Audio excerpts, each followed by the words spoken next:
کس وقت پر ان کا جسم اور روح یہ دونوں کا رشتہ ختم ہوتا ہے، جسم اور روح کے رشتے کے ختم ہونے کو کہتے ہیں موت ہے۔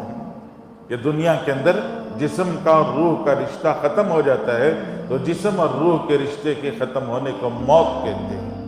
یہ جسم اس کو لے جا کر قبر میں رکھ دیا جاتا ہے، اور انسان کی جو روح ہے وہ روح برزخ کی طرف منتقل ہو جاتی ہے۔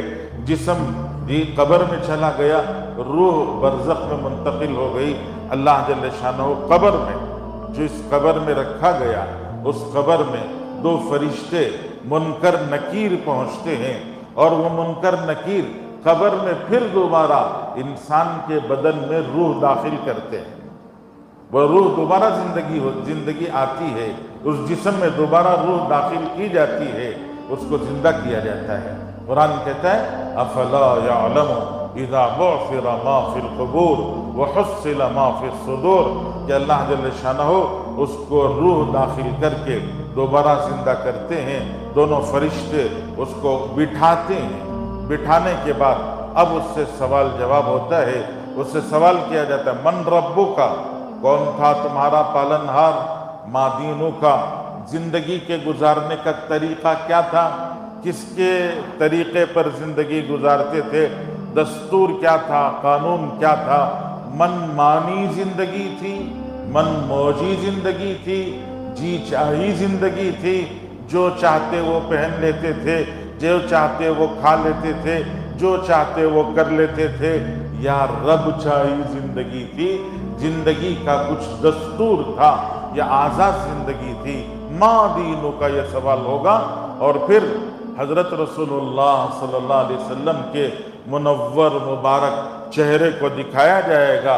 قبر میں رسول اللہ کے چہرے کو دکھا کر اس سے کہا جائے گا، پوچھا جائے گا ماذا تقول فی ھذا الرجل، ان کو پہچانتے ہو؟ یہ جو چہرہ، منور چہرہ، یہ جو پاکیزہ شخصیت، یہ جو بلند ذات ہے، ان کا چہرہ دیکھو، تم ان کو پہچانتے ہو یا نہیں ہو؟ بتاؤ۔ اگر مسلمان ہوگا، رسول اللہ کی سنتوں پر عمل ہوگا تو اللہ کے رسول کو پہچان لے گا، ورنہ رسول اللہ کو پہچان نہیں پائے گا۔ جیسا جواب جیسا ہوگا، فیصلہ ویسا ہوگا اللہ تعالیٰ کی طرف سے۔ اور اس جواب کے بعد یہ اگر نیک آدمی ہے، روایتوں میں آتا ہے اس سے کہا جائے گا کہ نم کا نومت العروس، نم کا نومت العروس، ایسے سو جاؤ جیسے دلہن شب زفاف میں، دلہن سہاگ کی رات میں جیسے دلہن سوتی ہے ویسے تم بھی سو جاؤ۔ یہ کہہ کر فرشتے وہاں سے رخصت ہوں گے۔ رخصت ہونے سے پہلے اس کے سرانے ایک چھوٹا سا چراغ جلایا جائے گا، اس کے پائنتے ایک چراغ جلایا جائے گا۔ چونکہ قبر میں روشنی کا انتظام نہیں ہے، اس لیے روشنی کا انتظام کیا جائے گا۔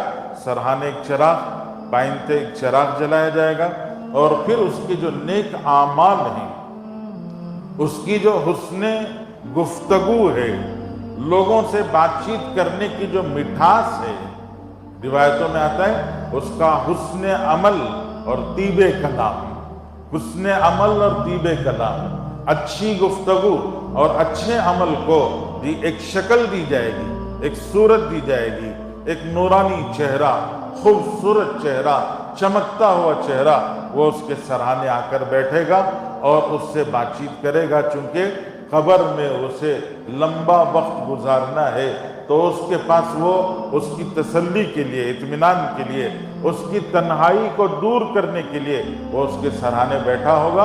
اور روایتوں میں آتا ہے کہ زمین کے کیڑے مکوڑے اور ایذا دینے والی جو دوسری مخلوق ہے، اس مخلوق سے بچانے کے لیے وہ ایک شکل اللہ تعالیٰ بنا کر وہاں قبر میں بٹھائیں گے، جو کیڑوں مکوڑوں سے اس کے جسم کی حفاظت کریں گے، اور موذی جانوروں سے اس کی حفاظت کی جائے گی، اور وہ شکل اس کے سرانے بیٹھی ہوگی، اور اس کو حکم ہوگا نم کا نومت العروس، جنت کے خواب دیکھتے دیکھتے سو جائے۔ جیسے دلہن کو شب زفاف میں پہلی رات میں تیار کرنے والی خواتین، عورتیں اس کو تیار کرتی ہیں، اس کو سنوارتی سنگھارتی ہیں، اور سنوار سنگھار کر اس سے کہتی ہیں ابھی تمہارے شوہر آنے والے ہیں، تمہارے سرتاج تھوڑی دیر میں آنے والے ہیں، تم اپنے سرتاج کے انتظار میں بستر پر لیٹ جاؤ۔ تو جیسے دلہن سوتی نہیں ہے بلکہ وہ خواب دیکھتی رہتی ہے، اس کے خیالات میں ایک تصور جی بکھیر جاتا ہے کہ ابھی تھوڑی دیر میں میرا دلہا آئے گا، مجھے جگائے گا، مجھ سے بات کرے گا، محبت کی باتیں ہوں گی، جی یہ محبت کے تذکرے چلیں گے۔ وہ خواب دیکھتی دیکھتی جیسے بستر پر لیٹ جاتی ہے، ایسے ہی ایک مومن و مسلمان سے کہا جائے گا کہ نم کا نومت العروس، اسی دلہن کی طرح سے جنت کے خواب دیکھتے دیکھتے، جنت کا تصور کرتے کرتے اور جنت کو اپنے نگاہوں میں بسائے ہوئے تم تھوڑی دیر کے لیے سو جاؤ۔ اتنے میں حضرت اسرافیل کا سور پھونکا جائے گا اور قیامت قائم ہوگی اور آخرت کے اللہ کے فیصلے ہوں گے، تو اس لیے تھوڑی دیر سو جاؤ۔ تو علماء فرماتے ہیں کہ وہ دوبارہ روح جو اس کے بدن میں داخل کی گئی، سوال جواب کیا گیا، سوال جواب کے بعد پھر اس سے کہا گیا نم کنومت العروس، اب اس کو لیٹا دیا گیا، تو جسم تو قبر میں رہ گیا اور اس کی روح برزخ میں منتقل ہو گئی، ادھر برزخ چلی جائے گی، اور برزخ میں وہاں یہ روح کا کام کیا ہے؟ انتظار کرنا۔ برزخ کسے کہتے ہیں؟ برزخ کہتے ہیں ویٹنگ ہال کو، انتظار گاہ کو، انتظار کی جگہ کو۔ انتظار کس کا کرنا ہے؟ قیامت کے قائم ہونے کا انتظار کرنا ہے، حضرت اسرافیل علیہ السلام کے سور کے پھونکے جانے کا انتظار کرنا ہے۔ یہ انتظار گاہ، ویٹنگ ہال، ہم سب جانتے ہیں کہ ویٹنگ ہال کیسا ہوتا ہے؟ ٹکٹ جیسی ہوتی ہے ویٹنگ ہال ویسا ہوتا ہے۔ فرسٹ کلاس کی ٹکٹ جس کے پاس ہے اس کے لیے ویٹنگ ہال بھی فرسٹ کلاس ہوتا ہے، اور جس کے پاس سیکنڈ کلاس کی ٹکٹ ہو اس کے لیے ویٹنگ ہال بھی سیکنڈ کلاس ہوتا ہے، اور جو تھرڈ کلاس میں سفر کر رہا ہو اس کے لیے کوئی ویٹنگ ہال وغیرہ نہیں ہوتا، اسے تو پلیٹ فارم پر بیٹھ کر ہی انتظار کرنا ہوگا۔ کبھی پولیس دھکا دے کے ادھر سے اٹھا کر ادھر بھگائے گی، ادھر سے اٹھا کر ادھر بھگائے گی، تو ادھر سے ادھر بھاگتے، سامان اٹھاتے، یہ پریشان ہوتے ہوئے وقت گزارنا پڑے گا۔ جن کے پاس ٹکٹ صحیح ڈھنگ کی نہیں ہوگی اور جن کے پاس فرسٹ کلاس کی ٹکٹ ہوگی ان کے لیے انتظار گاہ، ویٹنگ ہال بہت خوبصورت ہوگا، اے سی والا ہوگا، وہاں بیٹھ کر آدمی آدھا گھنٹہ بھی گزار لے تو اسے ایسے لگے گا کہ گویا 2-4 منٹ لگے ہیں، پریشانی نہیں ہے، سکون سے بیٹھا ہے، اپنا کام کر رہا ہے، اطمینان کے ساتھ میں اسے وقت گزر رہا ہے، بدبو نہیں ہے، لوگوں کا شور نہیں ہے، آواز پکارا نہیں ہے، کچھ نہیں، اطمینان کے ساتھ میں بیٹھا ہوا تسلی سے اپنا کام کر رہا ہے یا انتظار کر رہا ہے، وقت گزرتا اسے پتہ نہیں چلتا ہے۔ یہ اللہ کے رسول صلی اللہ علیہ وسلم کی حدیث کا خلاصہ ہے کہ جو انتظار ہوگا برزخ کا، اس برزخ کے انتظار کی مثال رسول اللہ صلی اللہ علیہ وسلم نے فرمائی فجر سے پہلے کی 2 رکعت کی طرح سے ہوگا انتظار۔ ایمان والوں کے لیے فجر سے پہلے کی 2 رکعت کی طرح سے انتظار ہوگا کہ جیسے 2 رکعت پڑھنے میں ہلکی 2 رکعتیں پڑھی جاتی ہیں اور جلد ختم ہو جاتی ہیں، ایسے ہی قبر میں جا کر لیٹے گا تو وہ انتظار بھی بہت جلد ختم ہو جائے گا۔ بعض روایتوں سے پتہ چلتا ہے کہ یہ قبر میں لیٹا ہے، وہ نیک عمل جو اس کے پاس ایک خوبصورت شکل میں آیا، وہ نیک عمل اس کے پاس آئے گا، جی وہ بڑی خوبصورت، بہت پیاری شکل و صورت ہوگی، وہ آ کر اس کے سامنے بیٹھے گا تو اس کے چہرے کو دیکھ کر یہ حیران ہوگا، اتنا حسین، اتنا جمیل، اتنا خوبصورت۔ اس کے گلے میں ایک ہار ہوگا، موتیوں کا ہار، چمکتا ہوا موتیوں کا ہار۔ اس کے گلے کے ہار کو دیکھ کر اسے بڑا تعجب ہوگا، بڑا نفیس، بہت خوبصورت، بڑا پیارا ہار ہے۔ وہ اس کے گلے کے ہار کو چھو کر محسوس کرنا چاہے گا، دیکھنا چاہے گا، تو وہ گلے کے ہار پر ہاتھ لگائے گا تو وہ ہار اتنا نفیس ہوگا، اتنا پاکیزہ اور اتنا نازک ہوگا کہ ہاتھ لگتے ہی اس کی تار ٹوٹ جائے گی، اور تار ٹوٹ کر وہ ہیرے موتیاں نیچے گریں گے، دونوں مل کر دھاگا لے کر وہ موتیاں واپس اس دھاگے میں پرونا شروع کریں گے، ابھی وہ موتیاں دھاگے میں واپس پروئی نہیں جائیں گی کہ اتنے میں حضرت اسرافیل سور پھونک دیں گے۔ کہ یہ برزخ ہوگا ان لوگوں کے لیے جن کے اعمال اچھے ہوں گے۔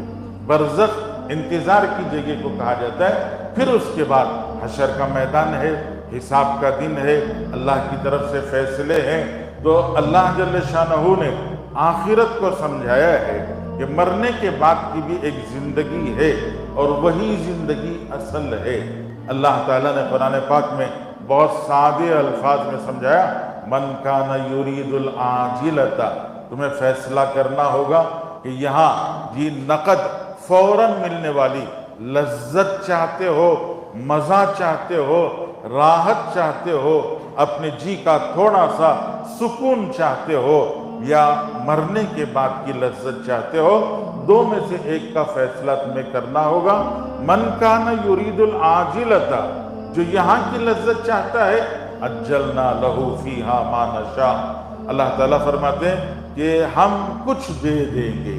عجلنا لہ، جلدی سے، اس نے جلدی کا ارادہ کیا، فوراً کا ارادہ کیا، کیش کا ارادہ کیا، تو ہماری طرف سے فوراً اس کو دیا جائے گا۔ لیکن ما نشاء، وہ جو چاہے گا وہ نہیں ملے گا۔ وہ چاہتا ہے کہ ہمیشہ جیتا رہوں، مروں نہیں، تو وہ نہیں ملے گا۔ وہ چاہتا ہے کہ میری جوانی ڈھلے نہیں، وہ نہیں ملے گا۔ ہم جو چاہتے ہیں وہ تھوڑا سا اس کو دے دیں گے۔ عجلنا لہ فیہا ما نشاء، اور کس کو دیں گے؟ لمن نرید، کچھ لوگوں کو دے دیں گے۔ ایسا نہیں کہ سارے خواہش کرنے والے، سارے دنیا چاہنے والوں کو دنیا مل جائے، نہیں۔ ان دنیا چاہنے والوں کے ان دنیا چاہنے والوں کی طبیعت میں بے قراری مچل جائیں، وہ پریشان ہو جائیں، اپنے سے آگے والوں کو دیکھ کر دنیا میں بھی ان کی راحت برباد ہو جائے، اس کے لیے اللہ جل شانہ کیا کریں گے؟ کچھ لوگوں کو دیں گے۔ وہ کچھ لوگ بڑی لذتیں اٹھائیں گے، بہت مزے کریں گے، زندگی کے تمام توق، زندگی کی تمام قید و بند، وہ سب سے آزاد ہو کر وہ اپنی زندگی کو آزاد گزاریں گے۔ ان کے پاس کوئی قید و بند نہیں ہوگی، ان کے پاس کوئی رکاوٹ، کوئی پکڑ نہیں ہوگی، وہ آزاد زندگیاں گزاریں گے۔ وہ اللہ کچھ لوگوں کو دیں گے۔ لیکن اللہ فرماتے ہیں ثم جعلنا لہ جہنم، یہاں تو ختم ہوگا، لیکن اس کے بعد پھر ہم اس کے لیے جہنم بنائیں گے، یصلاھا مذموما مدحورا، پھر ذلیل بنا کر ہم ان کو جہنم کے اندر لے جا کے پہنچائیں گے۔ یہ عاجلہ، جلدی چاہنے والوں کو۔ اور آگے اللہ نے فرمایا ومن اراد الآخرۃ، آنکھ کی تھوڑی سی لذت، اس نے سوچا میں نگاہ کے پردے کو اٹھاؤں گا، تھوڑی سی لذت ملے گی، یہ ننگی تصویریں، یہ ننگے بدن تھوڑی سی آنکھوں کو لذت دیں گے، دماغ کو تھوڑی سی لذت دیں گے، اندر کی چاہت کو تھوڑی سی لذت ملے گی، یہ ننگی چیزیں دیکھ کر مجھے تھوڑی لذت ملتی ہے۔ نہیں، اللہ نے فرمایا یہ تو تھوڑی سی لذت ہے، ہاتھ کو نہ لگنے والی، جی کو نہ ملنے والی، صرف آنکھوں تک لذت پہنچانے والی۔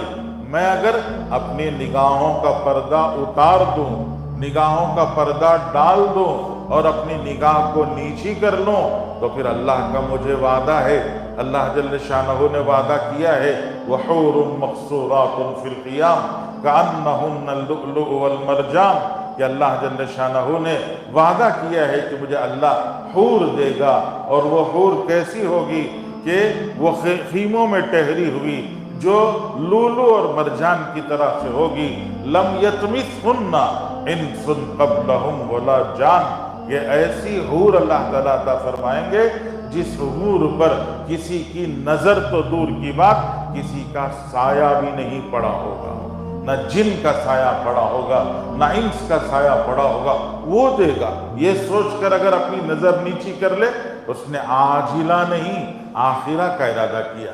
حرام لقمہ منہ میں رکھتے ہوئے اس نے سوچا تھوڑی دیر کے لیے تو پیٹ بھر جائے گا، لیکن بعد میں یہی پیٹ کا آگ بن جائے گا، یہ اندر آگ بن کے میرے انتڑیوں کو جلائے گا۔